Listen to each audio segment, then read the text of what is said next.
is sometimes hard to believe that the Pacific Ocean stretches almost halfway around the world, unless we look closely at the map, and then see hundreds of little islands. For this is an world where 2.5 billion people live.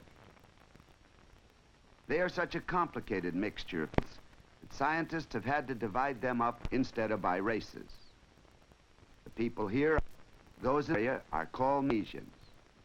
And last of all, there is Micronesia. Here in Micronesia alone, there are at least 100 island groups. One of these groups is the Marshall Islands, newest wards of the United States. There are 33 islands in the Marshalls. One of them is Bikini. Another is Kwajalein, a well-known naval station. Northeast of Kwajalein, there's a tiny island named Likiep. From the air, Likiep looks like this, a strip of tiny coral islands. But if we could get into a diver's suit and go below the surface of the sea, this is the way the island might look as we faced it. Islands like Likiep were probably once volcanoes, but now the ocean covers everything except the rim of the volcano, which has been built up over millions of years by the stone-like skeletons of tiny sea animals, which we call coral. Likiep is an island or atoll, complete with a shallow lagoon. A coral island looks romantic, but it has one practical drawback. Nothing much will grow in coral sand except coconut trees, and men can't live on coconuts alone. And so, it's not surprising that the inhabitants of Likiep are expert fishermen.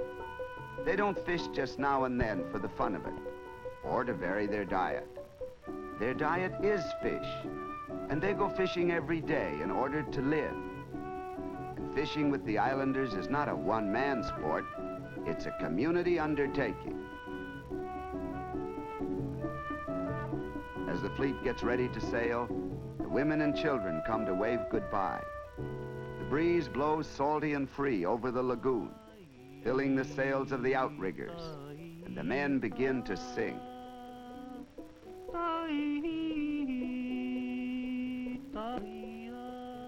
The men who live in Polynesia and Micronesia have long been recognized as experts in the art of navigation. The sea captains of early whaling ships recruited them as sailors because of their great skill. In fact, even in the last war, Allied troops learned a great deal about the sea from these islanders and came to respect their knowledge and advice.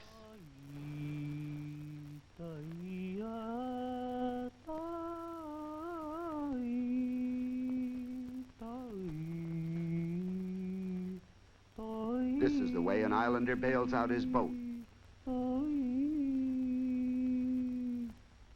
And now, the fleet has arrived at the fishing grounds, and the coral anchor is dropped. Islanders don't learn navigation by accident. Early in life, boys must learn the direction of winds and waves, to chart movements of sun, moon, and stars, to use strange instruments like this one, to read meanings from the flight of birds and from the color of the sky. Boats are as essential to good fishing as a knowledge of navigation, and so naturally, boat building is an important island occupation. No blueprints or handbooks are used in building these fragile outriggers.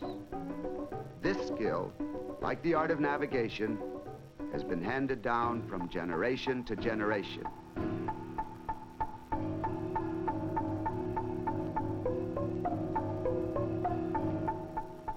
Women can be as expert at shipbuilding as men. This old lady is as skilled as her husband. He was a sailor who was shipwrecked on Likiep 50 years ago. Today, in their 80s, they are still partners in work as well as marriage. But most island women don't build ships. Like all women, they are most interested in their homes and children.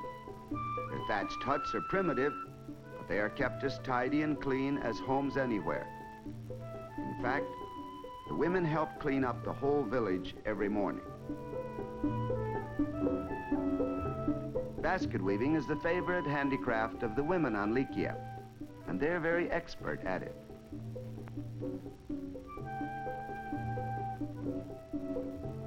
A kitten is a luxury here, because all animals are imported, even the sparse supply of livestock. Animals seldom choose coral islands for a home. Natural food is so scarce that only resourceful human beings can exist on them. Even these baby albatrosses were captured on a more fertile island as pets for the children. And speaking of human resourcefulness, a giant clamshell makes a fine baby's bathtub.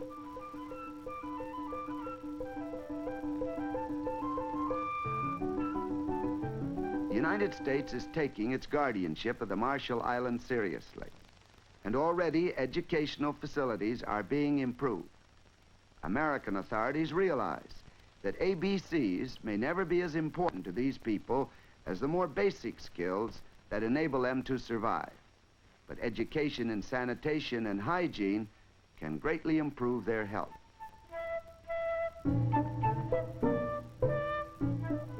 An island boy learns to climb a coconut palm almost as soon as he can walk, for coconuts provide both food and drink. They're also about the only commodity that the islanders have for export. After the coconut meat has been extracted from its tough shell, it is dried in the sun and is called copra. Copra provides a vegetable oil, which is widely used in making soap and medicines. Its present price is only a few cents a pound, and it takes a great many coconuts to produce a pound of copra. But most islanders are too busy seeking food to have much time for the unprofitable business of making copra. Fishing with a net near the beach doesn't usually bring in very big fish or very many, but it's lots of fun, and it calls for real skill too.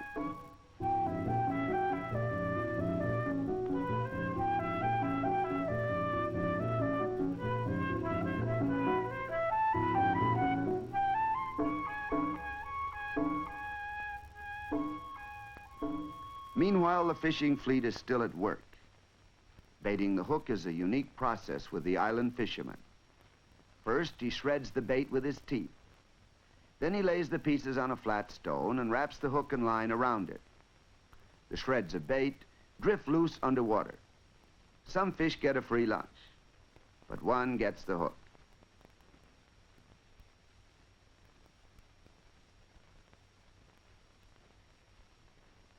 Catching a giant clam calls for a more personal technique. This man is the best diver on Likia. In spite of his 60 years, he can stay underwater 3 minutes. He must work quickly and be careful not to let the clam shut on an arm or leg. When that happens, the diver is held underwater until he drowns.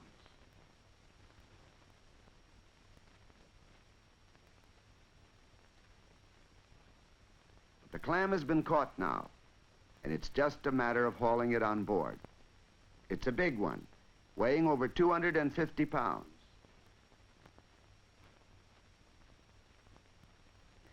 Tonight, the clam will be cut up and made into a delicious chowder. And tomorrow, 2 more island children will have brand new bathtubs. It's close to sunset now, and the fishermen are ready to go back. But the boat cannot be turned around because the outrigger must always be kept to windward. And so first, the position of the masts is reversed.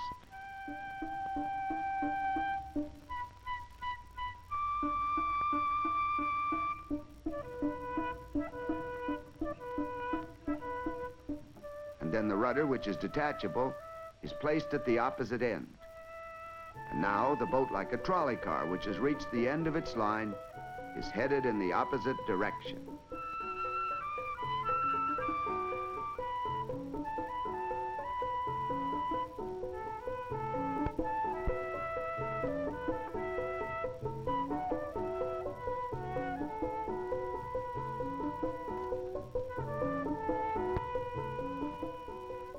The fleet's return is always an event to the islanders. The younger boys are especially eager to see the day's catch. They can hardly wait until they'll be old enough to bring home a tuna or a bonita fish of their own.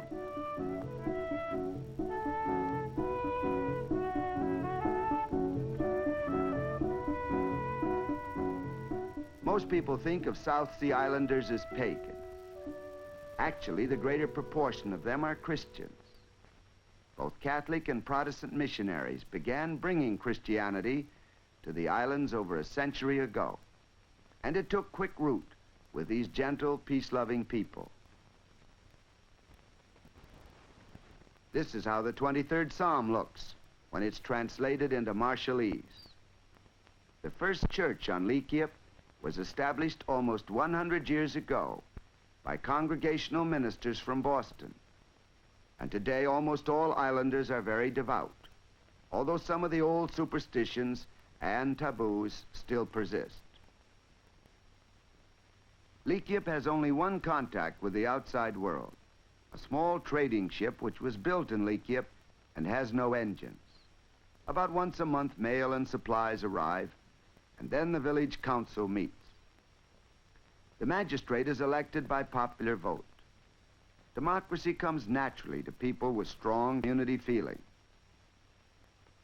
As a result of the Japanese occupation, there are still many problems of rehabilitation to be solved, and always the problem of trading and getting supplies.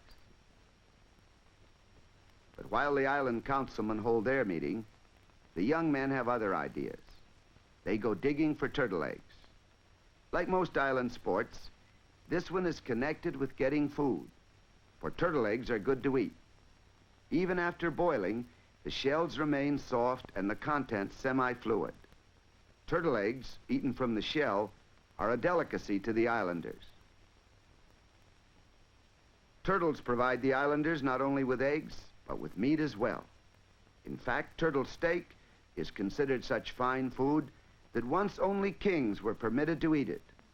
But today everybody can, and turtle hunts are big events in island life.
When a turtle is caught on Leakiep, it's usually somebody's birthday. And if it isn't, they have a feast anyhow.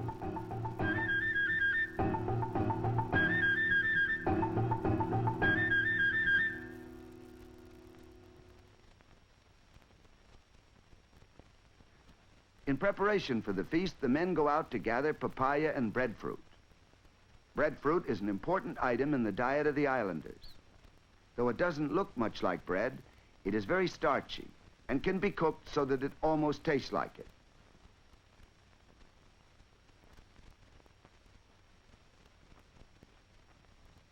Real bread is baked in island ovens. The heat for the oven comes from hot coral stones placed in a hole in the ground, and the oven works on the same principle as a fireless cooker. Wheat flour for bread has has to be imported, but the yeast is homemade from fermented coconut sap. Just before the feast, the village girls play a juggling game with small coconuts. The girl who can juggle the longest without letting the coconuts drop is the winner.